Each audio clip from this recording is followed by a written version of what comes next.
I felt her before I saw her shivering, small, pressed against the frosted door of Silas Drew's store.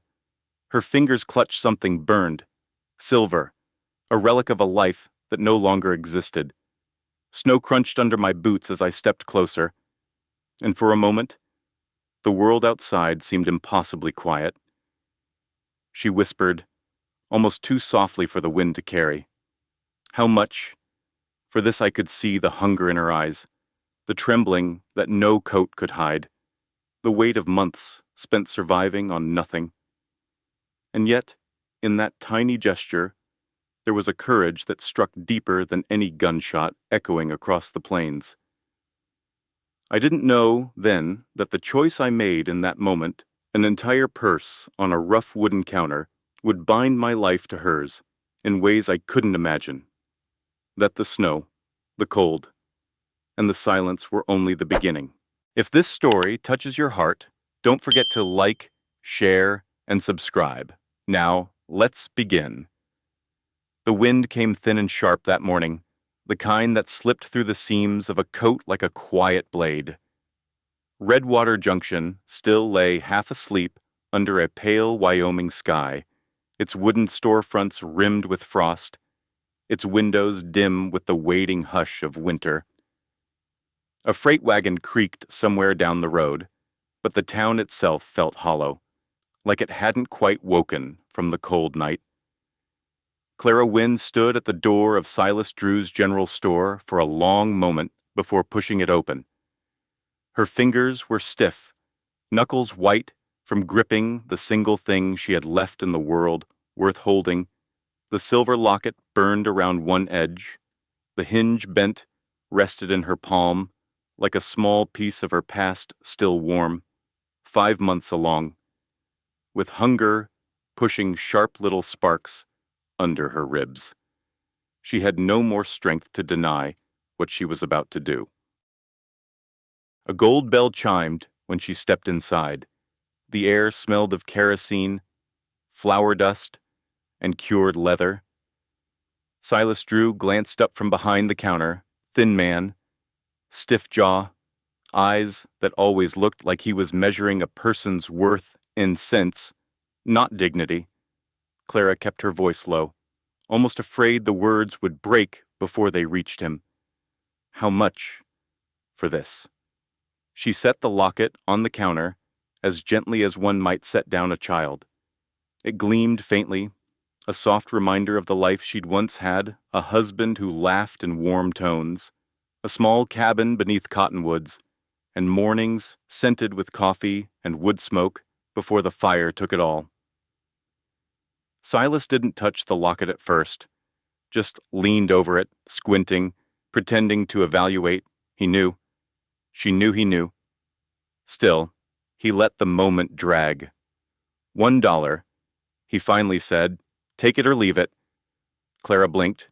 She had expected cruelty, but somehow it still cut deeper when spoken aloud. One, her voice faded. She pressed a hand to her belly without thinking. The child fluttered faintly, a reminder that turning back wasn't an option. Silas shrugged. You won't get better in this town. Folks don't pay good money for damaged things. Damaged things.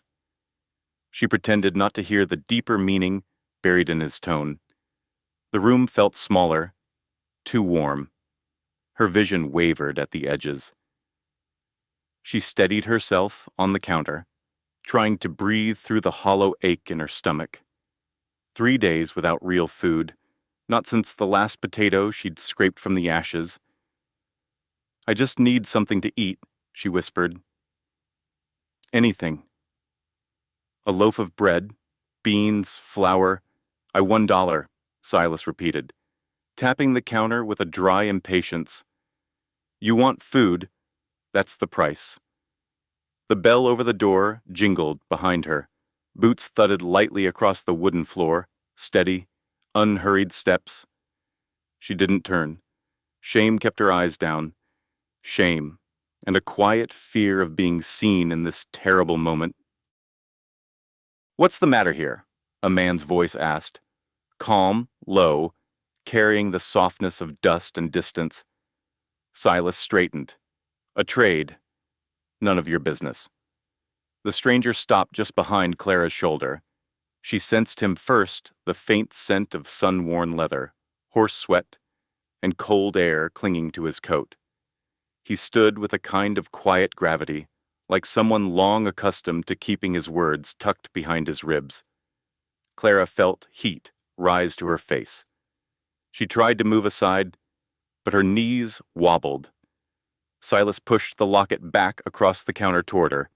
I said, but the stranger finally stepped forward, the boards complaining softly beneath his boots. As he reached the counter, Clara caught a glimpse of him, dust-coated hat, dark beard peppered with gray, broad shoulders wrapped in a trail-worn coat, eyes neither hard nor soft, just tired, the kind of tired that carried stories. He studied the locket for one quiet breath. Then he set his entire coin purse on the counter. The heavy clatter of mixed coins, silver halves, quarters, even a gold dollar, rang louder than a gunshot in the still room. She keeps the locket, he said. Silas blinked. That's sir. That's 20-some dollars, and she eats today. The words settled in the air like warm embers, falling soft but certain. Clara froze. It didn't feel real. Acts of kindness like that belonged to other lives. Other women, not someone worn thin as winter grass. Silas opened the purse with greedy fingers, eyes bright. Well, that'll cover she'll take bread, the stranger said, and whatever else you'd sell a woman carrying a child. Silas hesitated. The stranger's tone wasn't sharp, but there was something in it, a quiet line no man in his right mind would cross. He hurried to gather goods, a loaf, a small sack of beans, a bit of salt pork, a jar of preserves dusty with neglect. Clara tried to speak, thank him, protest, something, but her throat closed. The room swayed gently, like a drunk boat rocking on low water. She reached for the counter to steady herself. The stranger turned sharply. Ma'am. Her vision clouded. The walls pulled away. A ringing filled her ears. She felt the air turn thin, far away. Silas's voice sounded distant. Lord, she's going to. The stranger stepped forward just as her knees gave out. Strong arms caught her before she hit the floor, arms steady as oak, warm through the cold layers of his coat. Clara's head fell against his chest, the beat of his heart faint but sure. Easy, he murmured. I've got you. Darkness rushed in around the edges, soft and cold. The last thing she felt was the stranger's hand gentle, steady holding her up as the world slipped out from under her feet. And the last thing she heard was her own locket closing softly in her palm as everything went quiet. Clara woke to the jostling sway of movement, the cold air biting at her cheeks, and a dull pounding in her skull that made it hard to understand where she was. The world came back piece by piece, first the creak of wagon wheels, then the groan of leather harness, then the steady sound of a man's breath above her. When her eyes finally focused, she found herself cradled against the chest of the stranger from the store. His coat brushed her cheek, chilled on the outside, but warm where it met his body. Snowflakes clung to the brim of his hat, melting slowly and trailing thin silver lines down his collar. Her pulse spiked. She tried to pull away. He slowed the wagon with a quiet tug on the reins. Easy, ma'am. You fainted? You're safe. Safe. The words scraped something raw inside her. Where? Where are you taking me? Her voice rasped, thin as a thread. Just outside town, he said, not looking directly at her. There's a cabin near Pinewater Creek. It's empty, but it'll keep the cold off you. Clara's fingers tightened in the fabric of his coat before she realized she was holding on. She pushed away, breath trembling, terror flashing through her like sparks across dry grass. "Please," she whispered, "don't take my baby." The wagon lurched as the stranger pulled the reins hard, bringing the horses to a full stop. He turned to her, then slowly, like he didn't want to startle her. "I'm not taking anything from you," he said, "least of all your child." His tone carried no edge, no impatience, just a worn-out kind of truth. Clara searched his face for deceit, for hunger, for the cruelty she'd learned to expect from men when a woman was weak, but all she found was weathered calm. She sagged back against the side rail, shaking. The stranger guided the wagon forward again. Snow fell in soft sheets around them, drifting through the air like ashes from some far-off fire. Clara wrapped her arms around herself, trying to fight off the cold that settled deep into her bones. After a long stretch of silence, she managed. "Why? Why would you help me?" He kept his eyes on the trail. "Didn't seem right to leave you there." That was all. No story, no flourish. Just a simple truth, spoken like a man stating the time of day. The cabin appeared a few moments later, small, slanted, leaning against a stand of bare aspens like an old man resting on his cane. Half the roof shingles had slipped in the last storm, and the front step was split down the middle. Jonah, she remembered hearing Silas mutter the name, stop the wagon, and climb down. Snow crunched under his boots. He walked around to her side and offered his hand. Palm up. Clara froze. She didn't want to take it, didn't want to need to. But when her legs buckled beneath her the second they touched the ground, he caught her without a sound, one arm steadying her back, the other bracing her elbow. "I'm fine," she murmured, though her knees trembled violently. "You're cold," he replied quietly. "Let's get you inside." He pushed open the door with his shoulder. Inside was dim, bare, and full of winter silence. Dust lay thick on the table, a single iron stove crouched in the corner, rust creeping along its seams. A broken chair leaned against the wall like it had given up long ago. But it was shelter. Jonah lowered her onto a small cot near the stove. Its blanket, rough but clean. Clara pulled her coat tight, watching every movement he made.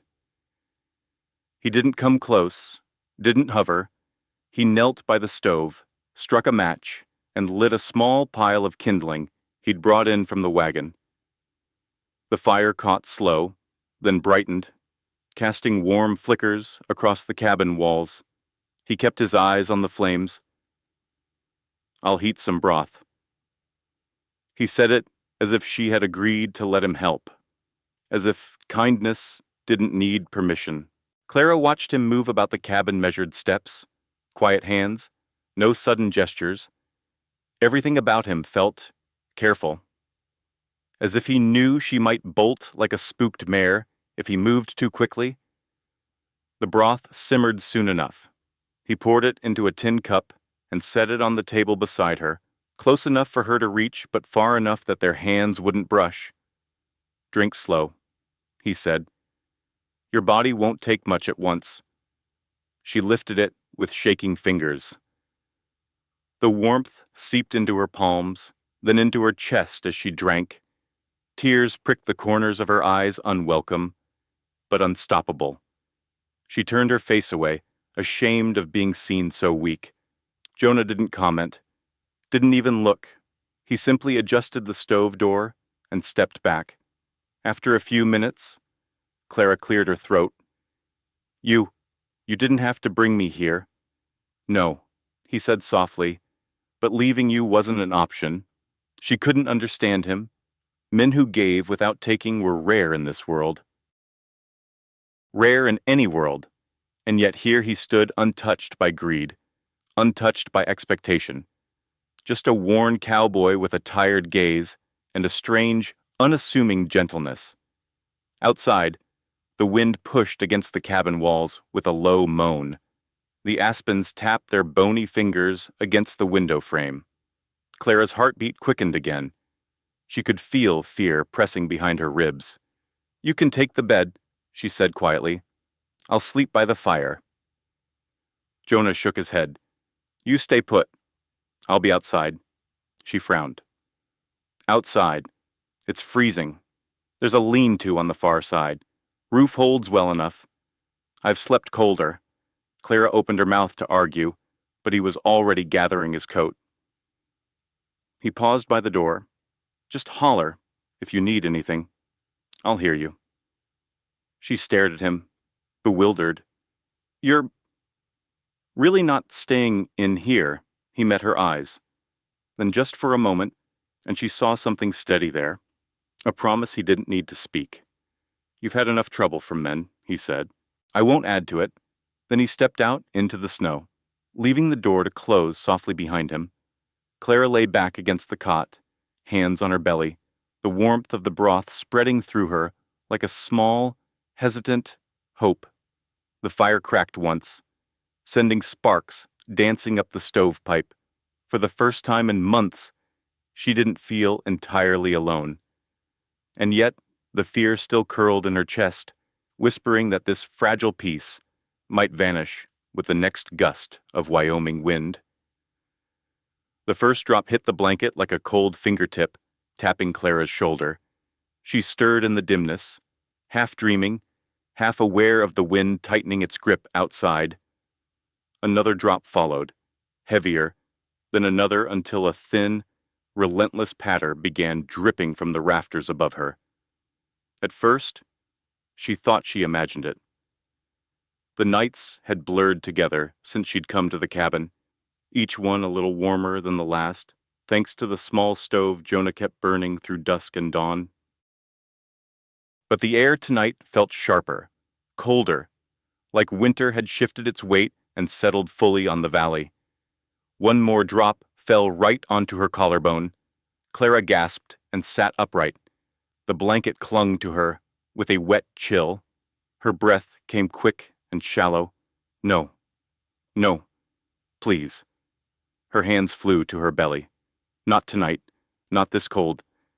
A gust slammed against the cabin wall, rattling loose boards. The wind howled through the gaps beneath the door. She wrapped the blanket tighter around herself, her pulse racing with the old fear that cold could steal a child faster than sickness. A shadow moved outside the frosted window. Jonah. He'd heard the storm hours earlier, had built the fire high before stepping out to check the horses. He hadn't returned. Clara grabbed her boots, tugged them on with trembling hands, and crossed the room just as the door swung open. A burst of icy air swept in, followed by Jonah's voice, low and steady. "You feelin' that leak too?" She nodded, unable to keep her teeth from chattering. It's dripping on the bed." He stepped inside long enough to glance at the damp corner of the blanket. Rainwater traced a thin line down the wall, disappearing into the cracks between the floorboards, roofs giving out sooner than I hoped. He muttered. Storm came harder than it looked. Another gust rattled the shingles overhead, followed by the groan of wet wood shifting under pressure. Jonah grabbed his coat again. "Where are you going?" Clara asked, her voice tight with fear. "To fix it. In this weather, you'll freeze up there." He met her eyes for a moment, calm, resolute. "If that water hits you all night, you'll freeze first." Before she could protest, he stepped back into the storm, closing the door behind him. Clara hurried to the window, wiping frost from the glass. The night beyond was a curtain of rain and sleet, slashing sideways across the leaning cabin. The lantern Jonah carried cast a trembling circle of gold in the darkness. She watched him drag a small ladder from the lean-to, brace it against the side of the cabin, and climb with nails jutting from his teeth. The wind tugged at his coat. threatening to pull him from the rungs. Snow clung to the brim of his hat and melted down his collar. "Please, be careful," she whispered, though the storm swallowed her voice whole. From her vantage point, she could see him reach the roofline, crouching low as the boards groaned beneath him. He worked quickly, methodically pressing new shingles into place, hammer striking in steady, stubborn rhythm. Each blow echoed faintly through the night like a heartbeat against the storm. Thunder rolled across the valley, shaking the cabin walls. Clara pressed a hand to her chest. Every instinct screamed that this was wrong, that no one should risk their life for a woman they barely knew. Yet Jonah kept going. Jonah kept. Rain poured over him, streaming down his hat brim, soaking his coat until it clung to him like a second skin. His fingers moved stiffly, but he didn't stop, not even when the ladder wobbled under a violent gust. He steadied himself, braced his boots, and kept hammering. Clara felt something twist deep inside her. Not fear, not exactly. Something quieter, something aching. No one had ever done this for her. Not since her husband died. Not since everything burned. The storm roared. Jonah didn't flinch. Minutes stretched into an hour. The wind howled like a wounded creature as sheets of sleet slammed the mountainside. Clara paced, unable to sit, unable to rest. She fed the fire, added more logs, checked the leaks, returned to the window, each time finding Jonah still up there, still fighting the elements, as though the storm were just another burden he'd carried his whole life. When he finally climbed down, he moved like a man whose bones had frozen stiff. His coat dripped a steady trail across the floorboards as he stepped inside. Clara ran to his side, catching his arm when his legs gave a small, traitorous buckle. "You're soaked," she said, breathless. "You're Jonah. You're freezing." He gave a faint, tired smile. "Roof'll hold now. Might not be pretty, but it'll keep the worst out." Clara guided him toward the stove. He didn't resist. He sank down onto the floor beside it, hands trembling as he held them out to the flames. The fire took its time warming him, flickering across his face in soft amber waves. His hat slipped from his fingers. His shoulders sagged under the weight of exhaustion. Clara hesitated only a moment before pulling the blanket from her bed and draping it around him. He blinked at it. "You need that more than I do. You'll be no good to either of us if you turn to ice," she murmured. His eyes lifted to hers, quiet, grateful, yet still carrying that careful distance he always held around her. And somehow, that distance made her trust him more. Clara sat down beside him, not touching, just sharing the space where the fire's warmth pooled brightest. Outside, the storm still raged, but the dripping had stopped. The roof held. The cabin no longer felt like it was crumbling around them. For the first time since she'd arrived, Clara let herself breathe fully. Jonah's head tipped forward, sleep tugging at him, his breath slowing. The fire crackled softly, casting shifting shadows along the cabin walls. And Clara watched him, this stranger who had stepped into her life with quiet hands and stubborn kindness, wondering what kind of man chose to climb a roof in the freezing rain for someone he barely knew. She didn't have the answer. Not yet. But as she pulled the blanket a little higher over his shoulders, she realized she wanted to find out. The next morning dawned gray and brittle, the kind of cold that made the air feel like cracked glass. Clara woke to the quiet pop of the stove and the scent of wood smoke drifting through the cabin. Jonah was already gone, his bedroll neatly folded by the door, his boots absent from the wall. For one fragile moment, she feared he'd left for good, but then she spotted movement through the window. Jonah stood near the lean-to, brushing snow off the horses' backs, moving slowly, stiffly. The storm had taken its toll, his shoulders hunched, his breath visible in long, heavy puffs. Clara pulled her shawl tight and stepped outside, cold bit into her cheeks. "You should still be resting," she said. Jonah paused, hand resting on a saddle strap. Roof needed checking. Didn't trust it after last night. "You barely slept," she protested. He gave a faint shrug. Didn't need much. That was the trouble with Jonah Creed. He said little, asked for even less, and acted like exhaustion was something only other men suffered from.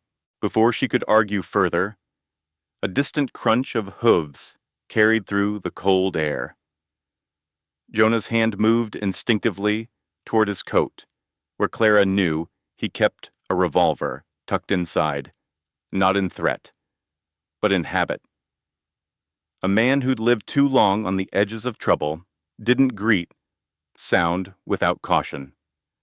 4 riders approached along the narrow trail, 2 ranch wives, bundled in heavy wool. Mrs. Grindle perched upright as a fence post, and Pastor Cole riding in front like a man leading a procession of judgment. Clara's stomach tightened. Jonah stepped back, giving her space, but the tension in his jaw told her he didn't like the look of things. The riders stopped a few yards from the cabin. Snow kicked up around their horses' hooves, drifting between them like pale smoke. Mrs. Grindle was the first to speak. "Clara Wynne," she called, voice sharp as a snapped twig. "We need a word." Clara swallowed. "You could have sent for me at the store."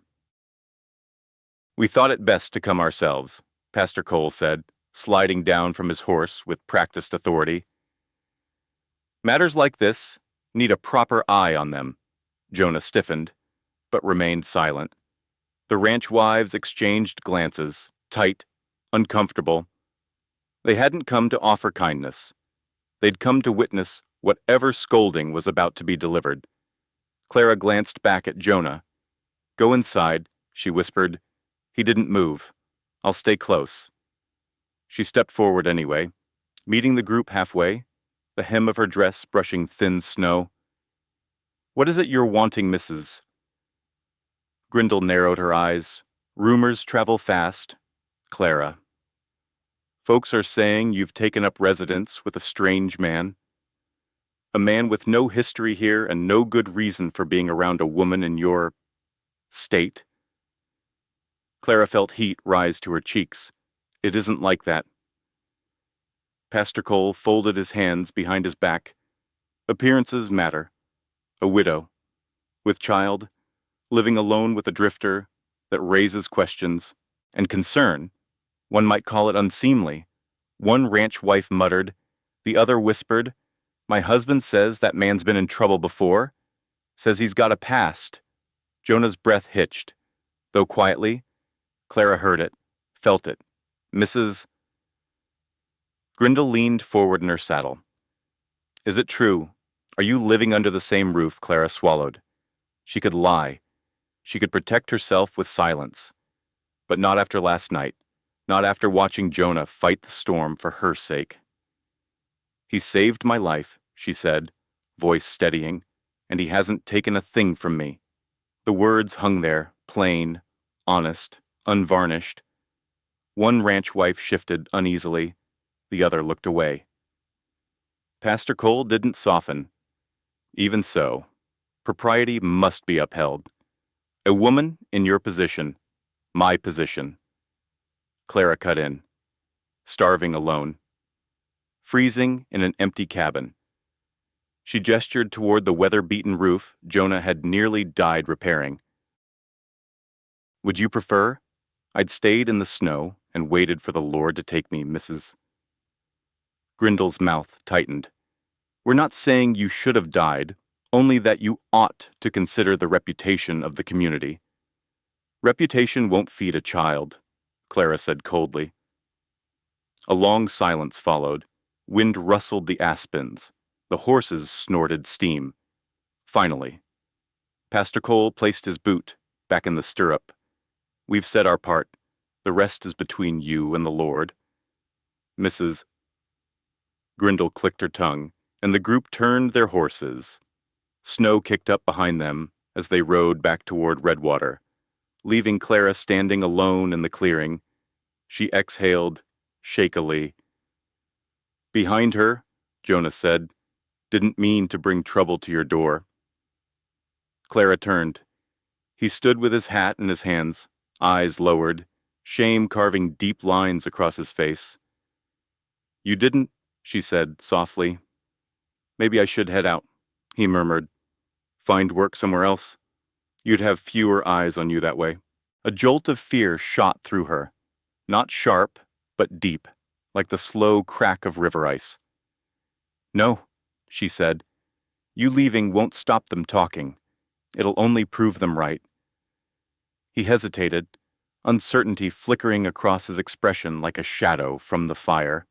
Clara stepped closer, careful, deliberate. I won't let them chase you off. Not after what you've done for me. Jonah looked up then, and something in his face, something wounded and unspoken, made her heart pull tight. He opened his mouth, maybe to argue, maybe to apologize again, but the wind rose between them, carrying the sharp cry of a hawk overhead, slicing through the silence before either of them could say what they were truly thinking. By late afternoon, the sky had dimmed into a washed-out silver, the kind that hinted snow might fall before sundown. Clara noticed Jonah was gone again, not far. She knew. But far enough that the quiet inside the cabin felt different without him. Less anchored. She pulled her shawl around her shoulders and stepped outside. A faint trail of boot prints led through the aspens, down toward the creek where the land dipped into a shallow bank lined with stones. She followed the path slowly, careful of her footing. Her breath puffed white in front of her. The sound of water reached her first, the soft gurgle of Pinewater Creek, pushing under thin sheets of forming ice. Then she saw him. Jonah sat on a flat boulder near the bank, coat draped across his shoulders, hat beside him.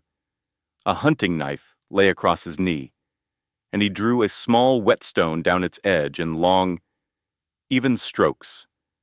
Not threatening, not hurried, just something for his hands to do, while his mind traveled someplace darker. Clara hesitated. His posture was rigid, shoulders tense, jaw tight. She knew that shape of silence. A person could live inside a silence like that for years. She approached quietly. Jonah. He didn't look up at first, only slowed the motion of the whetstone. You shouldn't be out in the cold, he said, voice low. You're out in the cold, she countered gently. That's different, but he didn't tell her to go back. So she lowered herself onto a log a few feet away, her breath clouding between them. For a while, neither of them spoke. The creek whispered over the stones. A hawk circled high above, its faint cry taken by the wind. Jonah set the whetstone down, letting the knife rest in his palm. His eyes stayed on the blade, but Clara sensed his attention shift toward her, as if deciding whether to speak. Finally, he exhaled a slow breath.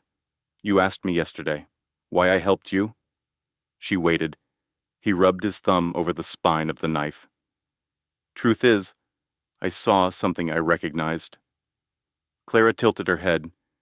What do you mean, a person afraid they might not make it through another night?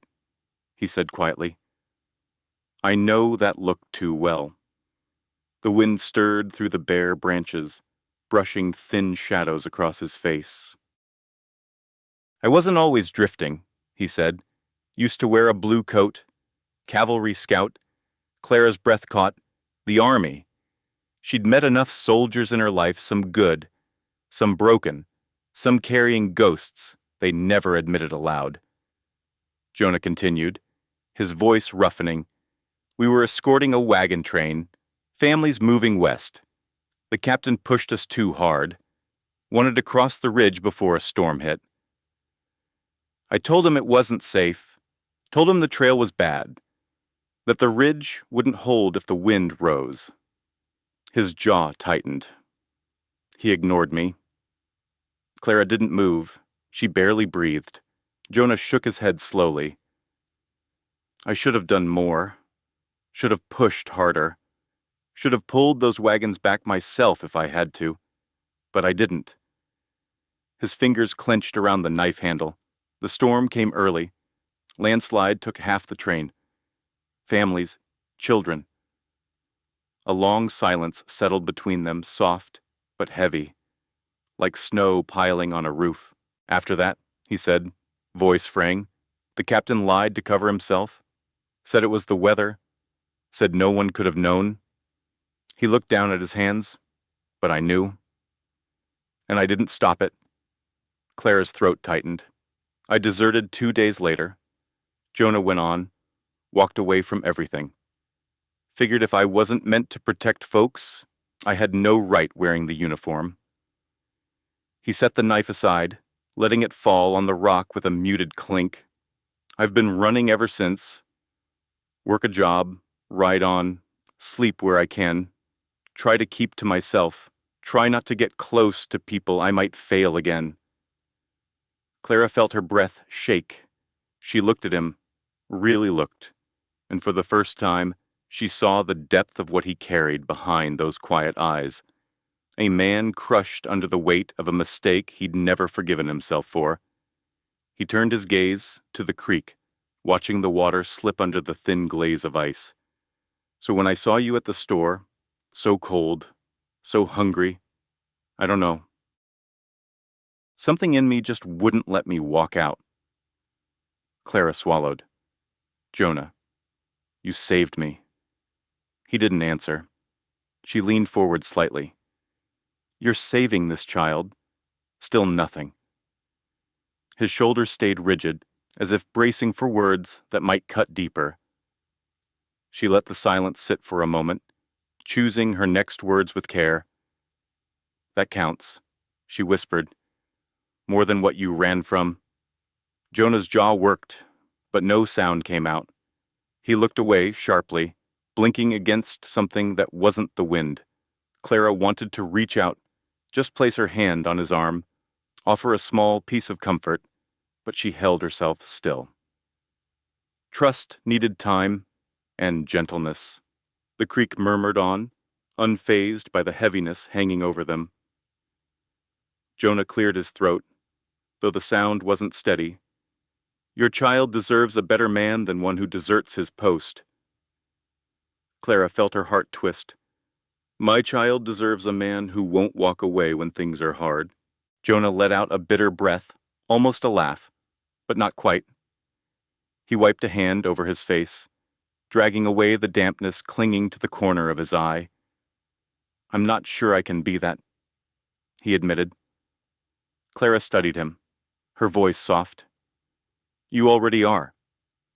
The wind carried her words across the small clearing.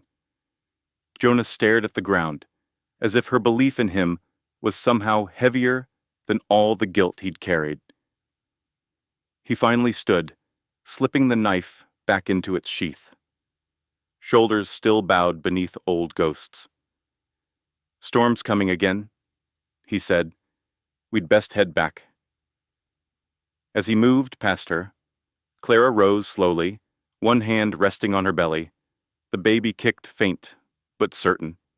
She watched Jonah walk toward the cabin, snow beginning to gather on his coat.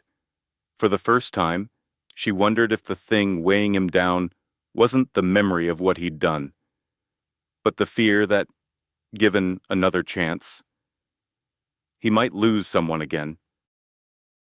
The blizzard arrived without warning, rolling down from the high ridge like a wall of white fury, swallowing the aspens, the creek, and the sky in one sweeping breath. By sunset, The world outside had vanished. No horizon, no trail, no shape of ridge or tree line, only wind and snow pounding the cabin with the steady, merciless rhythm of 1,000 fists. Jonah latched the door against the storm, leaning his full weight into it until the hinges stopped rattling. Snow hissed through the cracks along the windowsill. The roof groaned overhead. Clara sat on the edge of the cot, one hand on her belly, the other gripping the blanket tightly. The baby had been quiet that afternoon, too quiet. She tried not to think about it, tried not to let dread coil tight inside her. "How long will it last?" she asked. Jonah stepped back from the door, brushing snow from his hair and shoulders. His coat was flecked white like frostbitten bark. Hard to say. Could be a day. Maybe more. The wind bellowed like an angry animal, shoving against the walls so hard that dust drifted down from the rafters. A tree cracked somewhere close. The sound echoing through the valley like a gunshot. Clara flinched. Jonah's head snapped toward the sound, but there was nothing to do except hope it hadn't fallen toward them. He threw more wood into the stove. Flames leapt high, sending tiny sparks dancing behind the grate. "Fire'll hold if we keep feeding it," he said. Clara nodded, though her voice trembled when she spoke. "I'm not used to storms like this." "Most folks aren't," Jonah murmured. The wind screamed again, shaking the shutters. The floor quivered beneath them, just for a moment, as if the earth itself shuddered. Jonah came to sit a few feet from her, not close enough to crowd her, but not far enough to feel like distance. He pulled off his gloves, rubbing his hands together for warmth. "You get dizzy at all a little earlier," she admitted, "but I'm fine now." She wasn't. They both knew it. Her face was pale, her breaths uneven. Hours passed in a slow, anxious crawl. The storm didn't break. It deepened, the wind growing sharper, colder, crueler. Snow piled against the door, pushing inward with a weight Clara could feel through the floorboards. Jonah checked the shutters again and again, reinforcing the latch with spare planks. Then sometime deep into the night, the pain hit her. It came like a knife, twisting beneath her ribs. Clara doubled over, hands clamping down on her belly. A sharp cry escaped her throat before she could stop it. Jonah spun toward her. "Clara." She couldn't answer. Another wave of pain tore through her, hot and blinding. Her breath broke into frantic, shallow gasps. He was at her side in an instant. "What is it?" The baby, she nodded, tears blurring her vision. It hurts, Jonah. Oh God, it's all right. I'm here." His voice stayed steady, but fear flashed across his eyes, raw and unhidden. The storm howled as if answering her. The cabin trembled again. Jonah eased her onto the cot, lifting her legs carefully, placing a pillow beneath her knees. "Tell me where it hurts." "All over," she choked. "It's too early, Jonah. It's too early." He brushed damp hair from her forehead, his fingers gentle despite the urgency, knotting his jaw. "I know. Just breathe for me. Slow as you can." She tried. Another wave hit. She cried out, reaching blindly for something, anything, until her hand found his. He didn't hesitate. He gripped her back, steady, anchoring her through the storm, tearing both inside and outside the cabin. "It's all right, Clara," he whispered. "I'm right here." Thunder rolled over the mountains, muffled by the snow but still powerful enough to make the stove rattle. Jonah fed it more logs, then returned to her side, lifting her carefully so he could rub her back in long, firm strokes. "That's it," he murmured, voice a low hum. "Just breathe. Let it come and go." But it didn't go, not for what felt like an eternity. Her nails dug into his palm. Her breath hitched. Sweat beaded on her temples. "I can't," she gasped. "You can," Jonah said, leaning closer. His breath warmed her cheek. "You're stronger than you think." Another stab of pain tore through her. She cried out louder this time, the sound swallowed by the blizzard. "Don't let me die alone," she whispered, desperation cracking her voice. Jonah froze, not from fear, but from the weight of her words. He cupped her face gently, thumb brushing her cheek. "You're not dying. I'm here. I'm not going anywhere." He kept talking soft, steady, grounding her through every breath. He boiled water, dampened cloths, held them against her neck. He massaged her lower back in slow circles until she could unclench her teeth long enough to breathe again. Minutes dragged, twisted, tangled into hours. Then finally the pain began to ebb, slowly at first, then with more certainty. Clara felt the vice around her abdomen loosen. The cramps receded. Her breaths fell into an exhausted tremor. Jonah kept his hand in hers long after the worst had passed. Only when she relaxed against the pillow did he exhale a long, shaky breath of his own. "You're all right," he murmured. "Baby's all right." Tears slipped down her cheeks, relief, fear, and something else she couldn't name. Jonah brushed a strand of hair from her forehead, his fingers barely grazing her skin. "Try to sleep. I'll watch the fire." She wanted to answer, but exhaustion pulled her downward, warm and heavy. As she drifted, she felt Jonah rise, heard him add more wood to the stove, felt the faint shift of the mattress when he sat on the floor beside her cot, close enough to protect, far enough to respect. Outside, the storm roared on. Inside, Clara slept with his hand still tangled loosely in hers, and Jonah silent, unmoving, kept vigil beside her until dawn began its slow, pale reach across the snow. The storm had broken sometime before dawn, leaving behind a valley smothered in white silence. Snow lay thick across the aspens, bending branches like bowed shoulders. Clara woke to a cabin that no longer shook, no longer groaned, and a fire that still glowed soft in the stove. Jonah sat slumped near the door, head tipped slightly forward, as though sleep had caught up to him mid-watch. She studied him broad shoulders, rising and falling gently, the exhaustion etched deep along the line of his jaw. A man who had stayed awake for nearly 2 days. A man who hadn't let go of her hand until the pain faded. He deserved more sleep than the world ever gave him.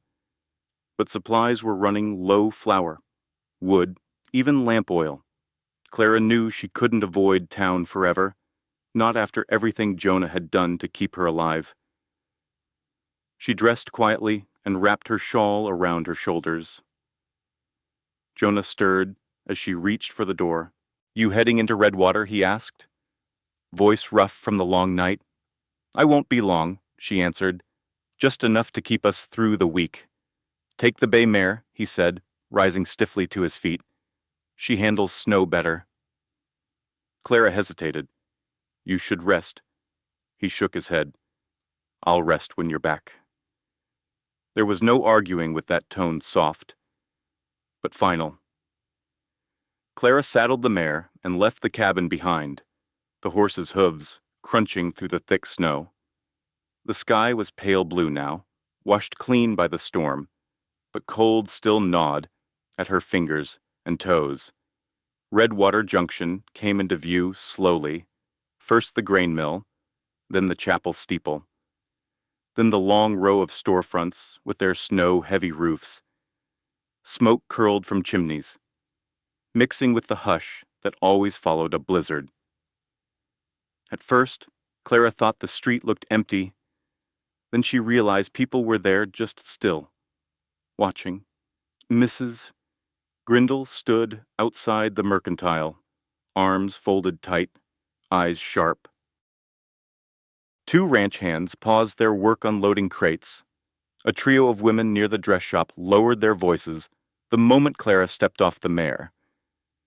She felt the weight of their stares before she heard the whispers. Reckless woman, that one. Living with a man, not her husband, pregnant at that. Shameful, just shameful. Clara kept her chin lifted. The wind tugged her shawl, but she didn't adjust it. Didn't give them the satisfaction of seeing her flinch. Inside Silas Drew's store, the warmth hit her like a wall, thick, heavy, scented with coffee and kerosene. She tried to ignore the cluster of customers near the back who went quiet the moment she stepped inside. She reached for a sack of flour. Someone hissed, "Poor thing," lost her way. Another voice whispered, "That cowboy's trouble. They say he deserted. They say worse." Clara's grip tightened on the flour sack. She remembered Jonah kneeling beside her in the firelight, brushing sweat from her brow while the storm roared. She remembered his hands steady when hers shook, his voice soft when hers broke. If that was trouble, then the world needed more of it. She moved to the counter, laying her supplies down. Silas looked at her longer than necessary. "Back so soon? Figured you'd be occupied out there." Her chest tightened, but she said nothing. Words would only give him something to chew on. He began tallying prices with slow, deliberate motions. "You know, folks say you ought to think about your reputation." Before Clara could reply, the store door flew open, letting in a cold draft, and Nora Hargreaves, the blacksmith's wife, marched in, with purpose, sharp as a spur. Her voice carried before she even reached Clara. "If you're all done gossiping about a woman trying to feed herself, maybe try minding your own business for once." Silas blinked. "Now, Nora. No." She planted a hand on her hip, chin high. "I've seen what folks say about her. Seen how you stare like you're saints carved from stone. But none of you were there when she showed up half-starved. None of you offered a crumb when she was freezing to death." Silence rippled through the storeroom. Nora stepped beside Clara, her presence warm, solid, unwavering. A starving woman doesn't owe the world decency. She owes her baby survival. That's it. Clara felt something swell in her chest, deep, unexpected, almost painful. Nora looked at Silas. "So ring up her supplies, and maybe throw in a little kindness this time." Silas cleared his throat, mumbling as he tallied the last item. He slid the bags toward Clara without meeting her eyes. When Clara picked them up, Nora laid a reassuring hand on her arm. "You walk out with your head high, honey. Don't let Redwater decide your worth." Clara swallowed hard. "Thank you." "Don't thank me," Nora said. "Thank that man of yours who keeps fixing folks instead of breaking them." Clara blushed. "He's not. We're not." Nora grinned softly. "I didn't say what you are. Just said he's good. That's enough." Clara stepped out into the street with her supplies, Nora walking beside her until she reached her horse. The stairs still came, but they felt different now. Thinner, smaller. Clara mounted the mare, adjusting the strap around her satchel. She turned toward the cabin in the hills, toward the man waiting for her, toward the life she hadn't asked for, but one that was slowly being built, plank by plank, breath by breath. She clicked her tongue, and the mare started forward, snow kicking up behind them. For the first time, Clara didn't hunch beneath the weight of Redwater's eyes. She rode out, standing tall. And far behind, in a shadowed alley, someone watched her leave, expression hidden, intentions unclear, like the next wave of the story, waiting quietly in the cold. It happened just past dawn, When the world was still blue and quiet from the night's cold, Clara had been stirring a pot of oatmeal over the small stove, the steam rising like a thin ghost, when a sudden tightness seized her belly. Sharp, deep, wrong. She gripped the edge of the table. Jonah. He turned immediately. He knew the tone before he saw her face. What is it? Clara tried to breathe, but another wave hit hot and twisting. Then a warm gush spilled down her legs. Her voice cracked. My water. Jonah, it's Jonah. It's happening 2 months early. He was at her side in 2 strides, his hands catching her elbows, before she collapsed. Fear flickered across his eyes, the kind a man couldn't hide, even if he tried. We need the doctor, he said. Now. Snow had crusted, hard overnight, and the cold was deeper than before, but Jonah didn't hesitate. He swept her coat over her shoulders, wrapped her in blankets, and carried her outside like she weighed no more than a whisper. The wind bit at them immediately. Clara clung to his shirt. Please hurry. I've got you, he murmured. Hold on, Clara. He placed her gently in the wagon, stacking blankets around her to guard against the cold. The horses snorted, pawing the snow, sensing the tension pulling the air tight. Jonah climbed onto the driver's seat, snapped the reins, and the wagon jerked forward. The trail was a treacherous white ribbon snaking between frost-bitten aspens. Snow, packed thick under the wheels, each rut threatening to send them sliding sideways. The horses strained, breath misting in heavy bursts. Clara gripped the sideboards, her face pale and slick with sweat. Another contraction tore through her, and she gasped, doubling over. We're going as fast as we can, Jonah said, half to her, half to himself, urging the horses to push harder. Wind whipped at them, howling through the trees like a warning. Overhead, clouds gathered bruised and heavy, another storm building on the ridge. Clara's voice trembled. Jonah, if the baby comes too early. He didn't let her finish. Don't think like that. We're getting to Redwater. But doubt hung in the air like the weight of the snow on the branches, ready to fall. They rounded a bend, the wagon skidding slightly on the hidden ice. Jonah wrestled it back, under control, just in time to see Hollow Creek Bridge come into view, and his stomach dropped. Half of the bridge had collapsed. The far support beam hung broken, one end dangling into the raging icy creek below. Only a narrow strip remained barely wide enough for a wagon wheel. The boards were warped, some missing, others bowed from winter strain. Clara saw it too. Her breath hitched. We can't cross that. Jonah pulled the horses to a stop.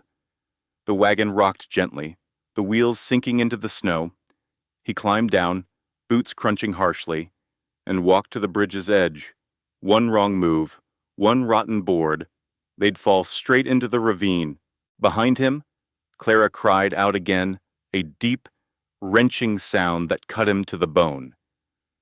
Jonah looked up at the sky, at the trail behind them, then back at Clara, her face pale, her hair damp, hands gripping her belly like she was holding the life inside her, together by sheer will.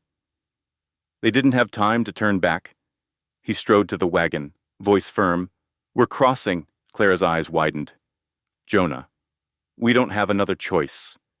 He squeezed her hand. I won't lose you, or the baby. Not out here. She nodded, though fear trembled through her like a leaf in winter wind. Jonah climbed back into the seat, tightened his grip on the reins, and guided the horses forward. The first wheel touched the bridge. The wood groaned. The horses hesitated, ears flattening, sensing the danger beneath their hooves. Steady, Jonah whispered. Easy now. Another contraction tore through Clara. She bit down on a cry. gripping the wagon's edge so hard her knuckles whitened.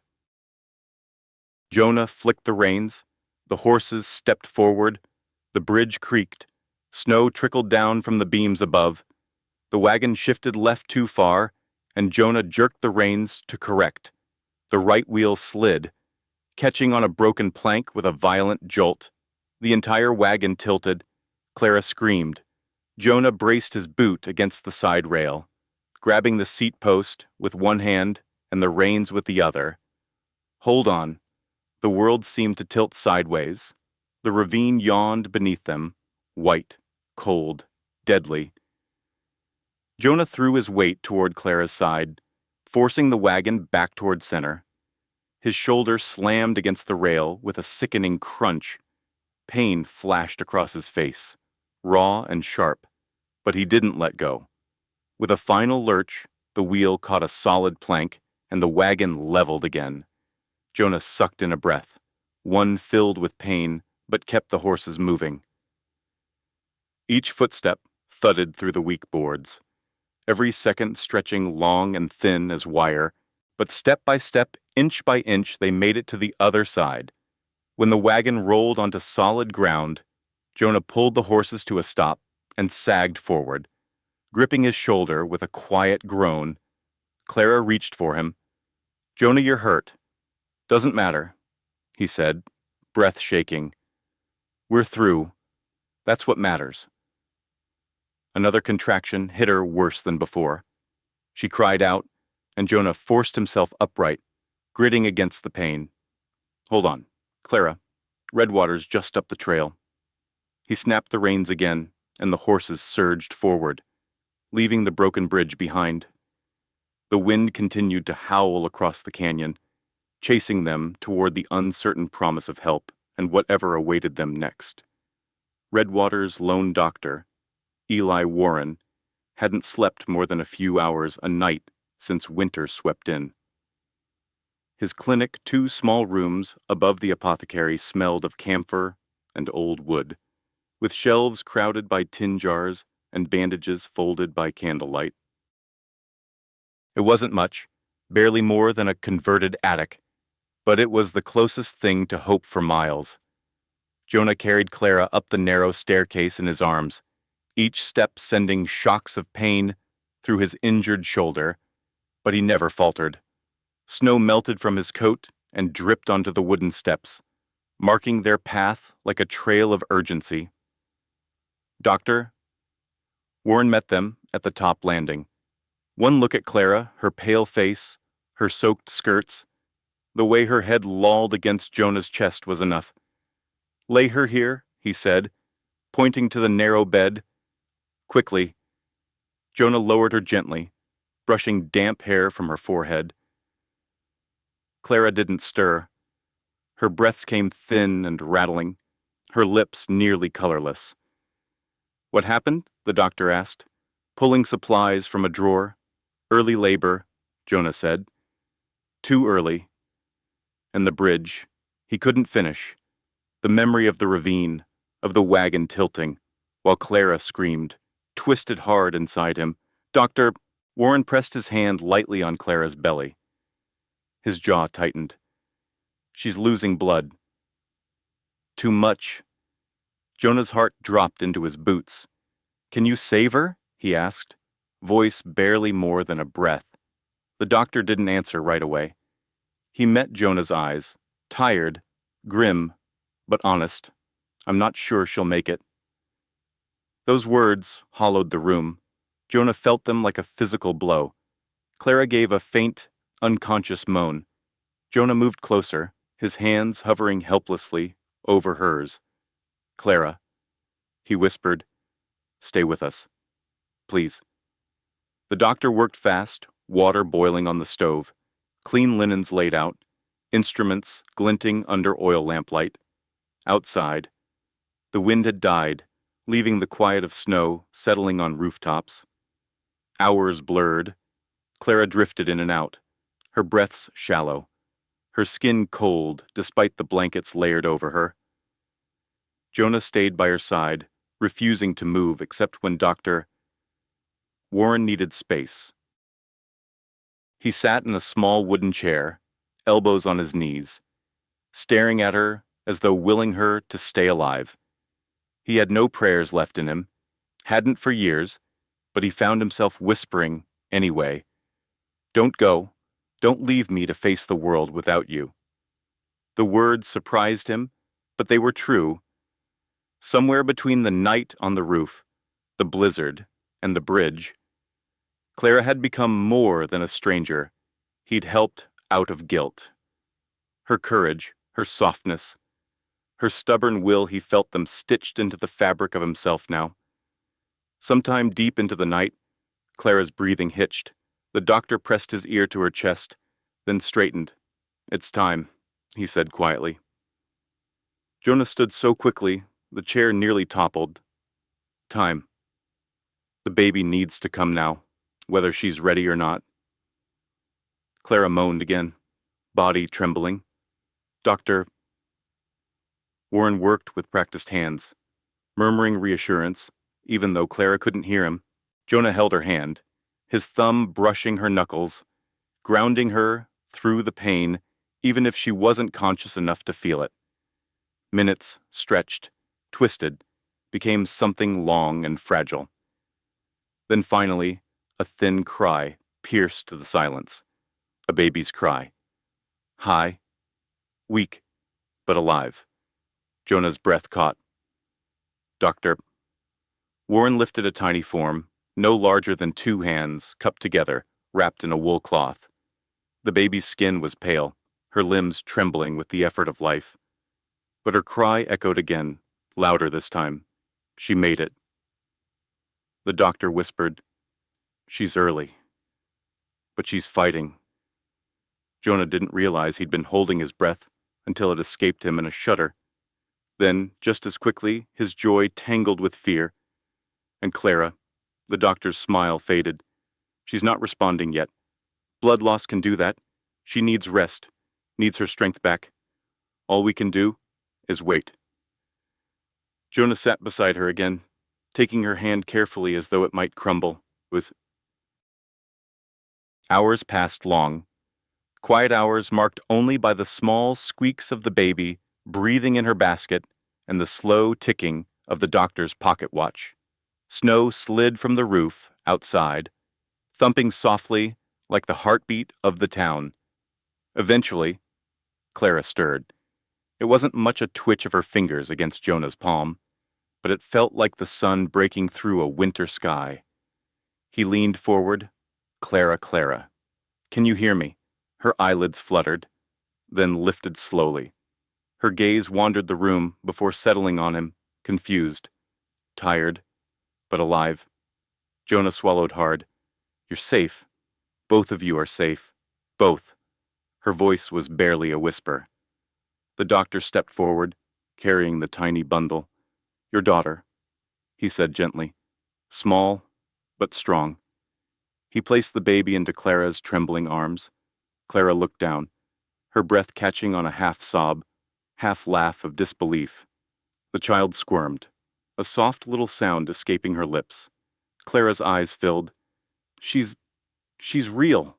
Jonah felt something swell in his chest, something warm and painful all at once.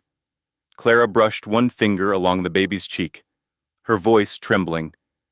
"Grace," she whispered. "Her name is Grace."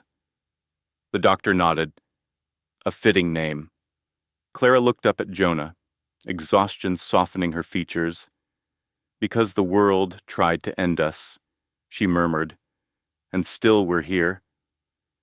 Jonah's throat tightened. He'd faced storms, guilt, death, but nothing had ever undone him, like seeing Clara cradle her daughter with trembling strength.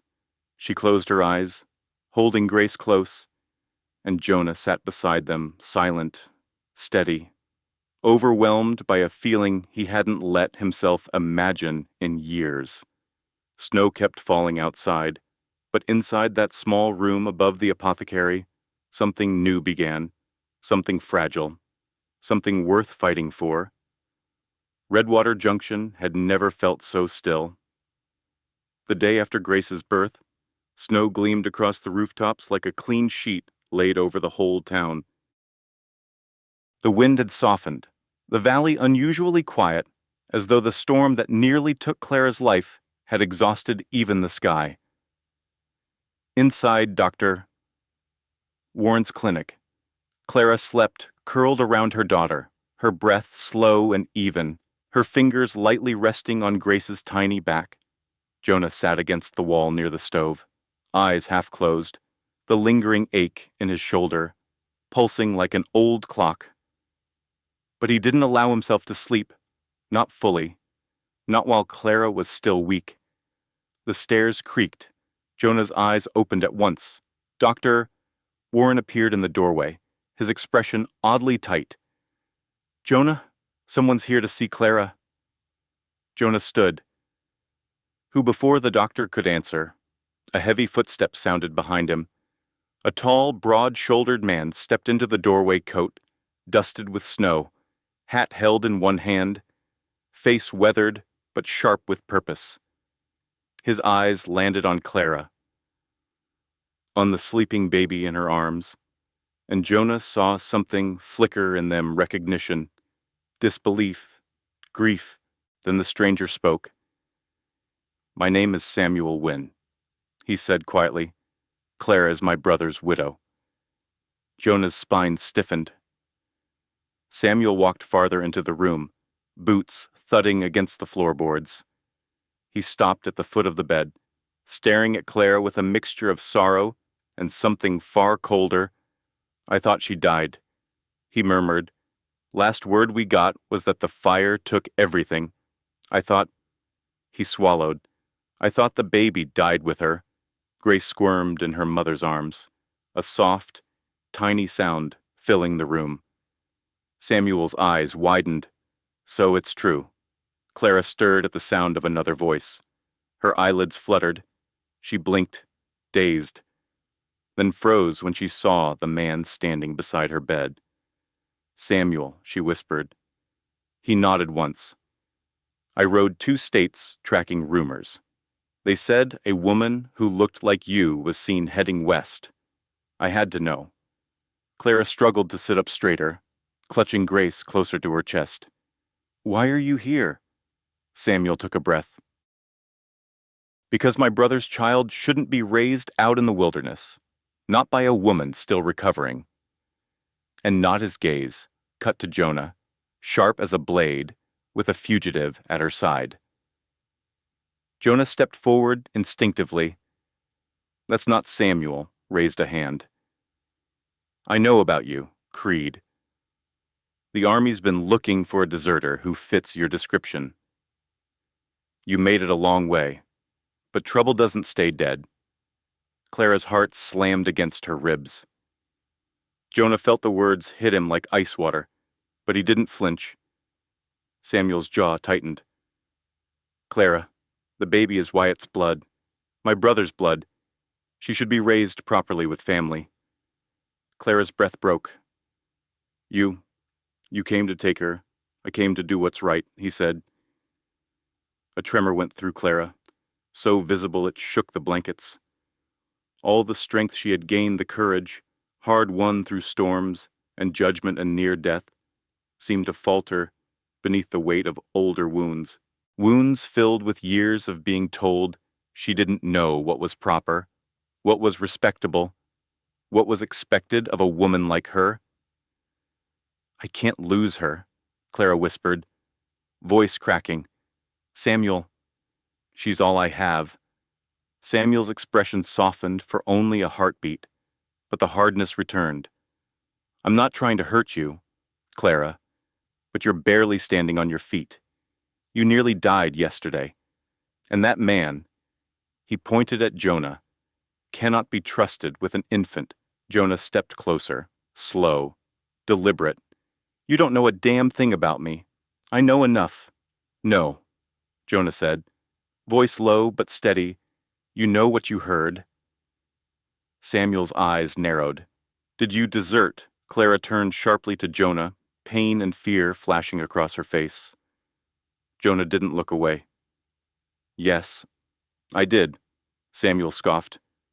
"Then you admit I admit." Jonah cut in, that I made a mistake I've paid for every day since. I admit I ran when I should have stood. I admit I've carried that shame like a chain for years.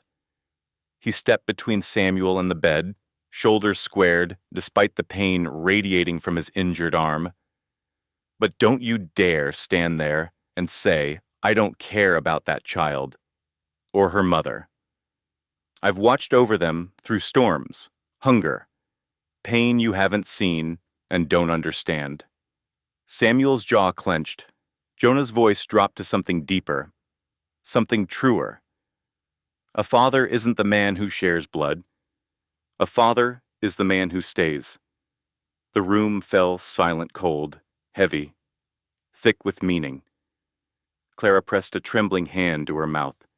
Tears slipped from the corners of her eyes, falling onto Grace's tiny blanket. Samuel's breath hitched. He looked at Clara not with judgment now, but with a dawning realization, with something like guilt. Clara, he whispered. I didn't know. Clara shook her head, voice breaking. Samuel, I can't let her go. I won't survive losing her. Samuel's gaze flicked to the baby, small, fragile, breathing softly. Then to Jonah, battered, exhausted, but standing firm like a wall built from something more than wood and nails. For the first time since entering, Samuel softened, just a fraction. His shoulders eased, his jaw loosened, his breath leaving him in a long sigh. I see, he murmured. You're not alone out here, but whether those words meant surrender or warning, no one could tell. He looked again at the tiny bundle in Clara's arms, something unreadable stirring behind his eyes. And Jonah, tense but unmoving, couldn't shake the feeling that whatever choice Samuel made next would change everything. By morning. Whispers had already reached every corner of Redwater Junction. Clara Wynne was alive. The child had survived. And a man, her dead husband's brother, had come to claim what he believed was his family's rightful responsibility. By noon, the matter had grown too large for backrooms and quiet talk. Pastor Cole called for a gathering at Mercy Creek Hall, the old church annex, used for community votes, weddings, and the occasional trial no one wanted to name aloud. Snow had been shoveled from the steps, leaving two narrow paths, framed by dirty slush. Lamps glowed through the frosted windows, bright against the winter gloom. Jonah carried Grace in his good arm, her tiny body wrapped in thick wool. Clara walked beside him, weak but determined, leaning on the rail as they climbed the steps. Samuel followed a short distance behind Hat, lowered, jaw tight, a man who had slept little and wrestled with more. Inside, nearly every bench was filled. Mrs. Death. Grindle sat stiff as a fence post. The blacksmith's wife, Nora, kept her arms crossed, but her face soft. Even Judge Hart had come his belly, pushing against his vest, his beard trimmed sharp, eyes scanning the room with the importance of a man who enjoyed being asked to decide other people's fates. At the front, Pastor Cole cleared his throat.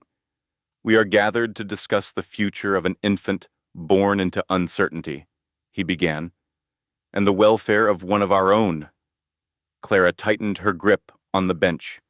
Jonah felt her trembling and shifted closer. Pastor Cole lifted his chin. This is not a trial, but we must act responsibly. A child needs stability, structure, and a moral home. Silas Drew muttered loudly, not one built with a fugitive under the roof. Jonah's jaw tensed. Samuel stood near the aisle, expression unreadable. Pastor Cole motioned. Samuel Wynne, you asked for this gathering. Speak. Samuel stepped forward, hat clutched in both hands, like a man unsure what to do with them. He cleared his throat. My brother, Wyatt. He wasn't perfect, Samuel began, but he was my blood. And when I thought Clara and his unborn child had died, it broke something in our family we never fixed. Clara looked down, blinking away tears. So when word reached us she might be alive, Samuel continued, I came to see for myself, came ready to care for the child, if Clara couldn't. A murmur rippled through the crowd. Pastor Cole nodded approvingly, as if this lined up with the sermon he'd already prepared in his head. Judge Hart leaned forward, folding his hands. Mr. Wynne, would you be willing to take the infant south to your homestead, if deemed necessary? We could arrange guardianship paperwork. Guardianship. The word nearly knocked the breath from Clara's lungs. Samuel hesitated. Pastor Cole stepped in. We all know the child needs a stable home. Clara has suffered greatly. Jonah Creed as well. His record speaks for itself. He deserted. Someone whispered, could be dangerous. Another said, Nora shot them a glare sharp enough to cut rope. Judge Hart stood, smoothing his vest. If neither parent is fit to raise the child, I am willing to take her in.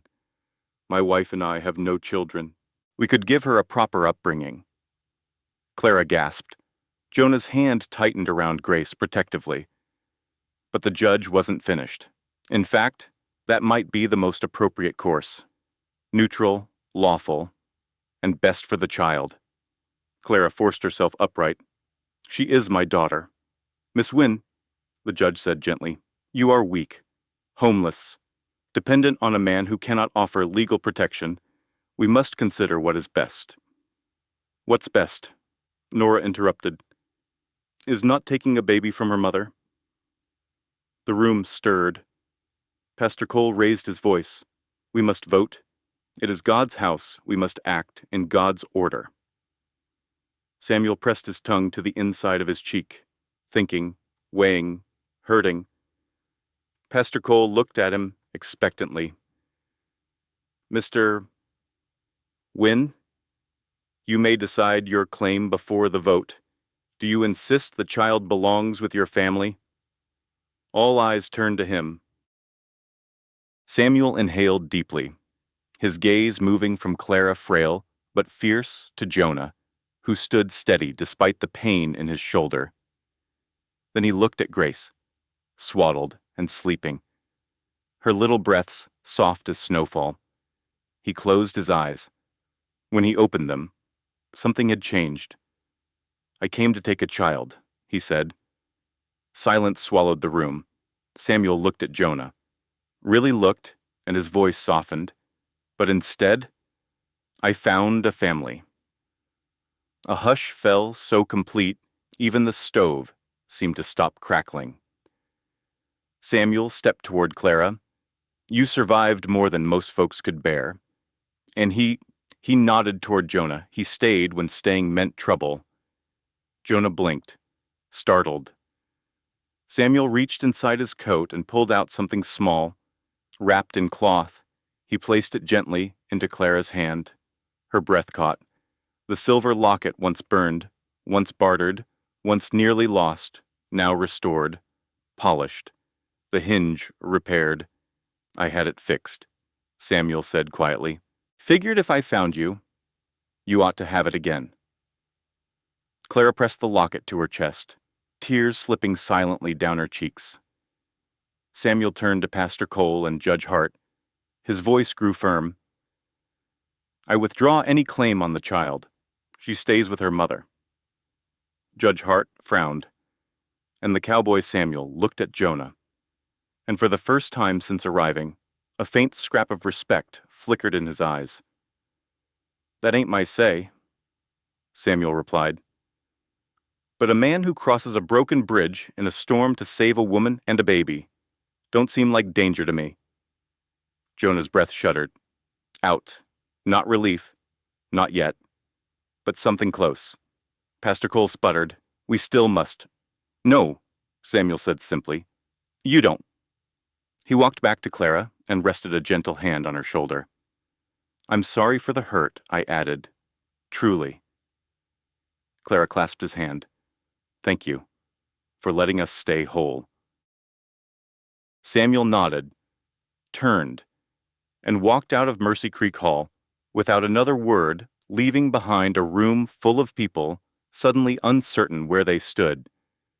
But the choice had been made. By him and by Mercy. The snow had begun to soften around the edges of Redwater by the time Clara, Jonah, and baby Grace returned to the Pinewater cabin. Winter still held its grip, but there were hints, small, almost secret, of change creeping in.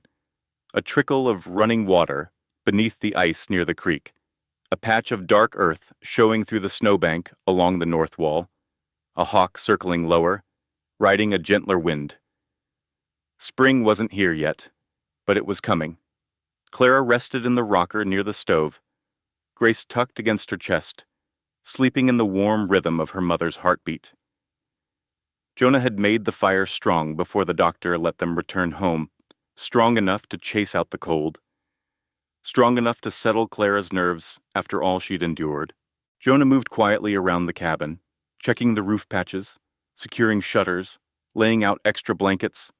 His right shoulder still ached from the bridge, and sometimes he winced without meaning to. Clara noticed every time, but she also noticed something else. He wasn't humming. He'd done that before she gave birth little half-notes under his breath while he worked, almost unconscious melodies shaped by habit. She hadn't heard it since they returned. He spoke less, too, slept less, spent more time outside than in, and that afternoon, when she woke from a brief nap, she heard it, the soft creak of leather, the rustle of cloth, Jonah packing. She watched him quietly from the rocker. He didn't know she was awake. The light from the window fell across his face, tired, conflicted, harder than she'd ever seen it. He folded his bedroll slowly, as if the weight of each movement cost him something. Then he lifted his saddlebags and placed them near the door, beside his hat. For a long moment he just stood there, staring at them, then, softly, as if the answer had finally settled in his bones, he nodded to himself and reached for the latch. Clara's breath caught. Grace stirred. "Jonah." He froze, turned. His eyes said everything. "I'm sorry. I don't want to go, but I have to." Clara rose carefully. Cradling Grace in her arms, she stepped toward him, her feet sinking into the thin layer of melting snow that had blown in under the door. "Where are you going?" she asked, though she already knew. He looked down, unable to meet her eyes. "A man like me doesn't belong in a life like yours. You saved it," she whispered. "That doesn't mean I should stay." His voice cracked just enough to betray him. "Grace deserves better than a father with a record hanging over him. And you deserve a normal life, a safe one." Clara stepped closer. Grace bundled between them like a bridge made of warmth and breath. The air between them shimmered with cold and unsaid truths. "Jonah Creed," she said softly, "the only steady days I've known were the days you stayed." His jaw tightened. He looked away, toward the snowfields stretching beyond the porch, as though escape lay somewhere in that wide, empty distance. "I'm no good at staying," he said. "Haven't been for a long time." Clara reached out and touched his arm lightly, gently, as though asking permission. He didn't pull away. Grace shifted and made a tiny sound, something like a sigh. "Then learn it. Here," Clara whispered. Jonah shut his eyes. His breath shook. "Clara, I don't want to fail you. You won't. You can't know that." She smiled, tired, warm, certain. I know you crossed a broken bridge with one good arm because you refused to leave us behind. I know you kept watch all night through a blizzard when most men wouldn't have risked stepping outside. I know you held my hand when I couldn't hold anything else. A tear slipped down Jonah's cheek. Quiet, uninvited, unhidden, Clara lifted Grace slightly, letting him see the tiny rise and fall of her chest. She's alive because you stayed, Clara said. I'm alive because you stayed. Jonah exhaled, long and shaky. Clara. May I? He stopped, swallowed, tried again. May I stay? For good, the world outside seemed to pause the wind, the trees, even the creek under its thinning layer of ice. Clara shifted Grace to one arm and reached into her pocket with the other. She pulled out the small silver locket, burned, repaired, polished, a piece of her old life, and the first thing Jonah ever saved for her. She took Jonah's hand and placed the locket in his palm. His breath hitched. Then, take this, she said softly. It's where my second life began. Jonah curled his fingers around the locket slowly, as though it were a fragile thing made of more memory than metal. For the first time since she woke in the doctor's clinic, he let himself smile, small and trembling. Clara leaned her forehead against his chest. He wrapped his good arm around her shoulders, pulling her gently into the circle of warmth that had once only existed in the quiet spaces between storms. Grace shifted, tiny fingers curling around the fabric of Jonah's shirt. He laughed, a broken sound, a healing sound. Outside, the first drops of melting snow began to slide from the cabin roof, falling in soft, irregular drips. The earth beneath the porch darkened where the water touched it wet. New, waiting. Spring wasn't here yet, but it had started, right where the snow first melted. Sometimes healing begins where we least expect it, between the cracks of broken roofs. The cold of a winter storm, and in the hands of someone who shows up when the world has turned its back. Clara and Jonah's story reminds us that courage is not only in facing the wild outside, but also in choosing to stay, to protect, and to believe in one another, despite fear, judgment, or past mistakes. It is in these quiet, unassuming acts of kindness, holding a hand through pain, sharing warmth when the night is endless, that trust and love grow. Life can be harsh and unyielding, but it is in the tender choices we make for others that we find our strength. Even in the most desolate places, human connection can become a refuge, a promise that someone will stand beside you, and that even small gestures of care carry immense power. Sometimes the world may seem indifferent, yet hope can bloom in the most unexpected corners, a repaired locket, a saved life, or the quiet presence of a soul who refuses to walk away. These moments remind us that being present, truly present, can change the course of someone's life, and perhaps our own, in ways we might never fully understand. Thank you for being here with us. Every like, share, and subscribe helps us tell more stories that touch the soul. Your support keeps the memories of the forgotten, the quiet acts of kindness, and the whispers of the Wild West alive. By staying with us, you're not just watching, you're carrying forward the stories that remind us of hope, courage, and the power of human connection. Thank you for letting these moments touch your heart.